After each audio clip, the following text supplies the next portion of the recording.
The United States should think twice before giving Malaysia back the money recovered from an anti-kleptocracy probe into State Fund 1MDB, former Prime Minister Mahathir Mohamad said on Friday, as the party accused of graft at 1MDB was back in power. Mahathir, 94, abruptly resigned last month before being replaced by Muhyiddin Yassin, whose coalition includes the former ruling party United Malays National Organisation despite voters rejecting UMNO in the 2018 general election amid a backlash over the multi-billion-dollar scandal at 1MDB. The U.S. Department of Justice (DOJ) says over $4.5 billion was looted from 1MDB under UMNO Prime Minister Najib Razak, who is now on trial for allegedly receiving some of the stolen money. The DOJ, in its biggest ever anti-kleptocracy case, has recouped about $1 billion from the seizure and sale of assets allegedly bought with 1MDB funds.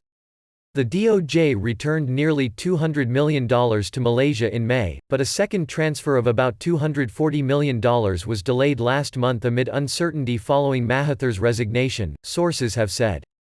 Mahathir told Reuters the DOJ should reconsider its decision to send the money to Malaysia after the return of Najib's party to the government. When we took over, the DOJ was willing to give it to us because we overthrew the people who stole the money, he said in an interview. Now, the people who stole the money is going to get back the money they stole. I think the DOJ will have to think twice. At least 6 countries are investigating alleged graft and money laundering at 1MDB, founded by then Premier Najib in 2009. After an unexpected election victory in 2018, Mahathir reopened probes into 1MDB and Najib's involvement at the fund. Najib is facing 5 trials, the first of which, involving 7 charges linked to $10 million misappropriated from a 1MDB unit, is expected to reach a verdict within months. He has pleaded not guilty and says he was misled by Malaysian financier Joe Low and other 1MDB officials. Najib told Reuters last week that he expected an atmosphere more conducive to a fair hearing now that Mahathir was out of power.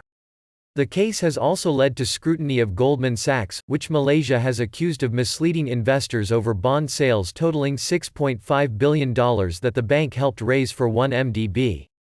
3 units of the bank have pleaded not guilty.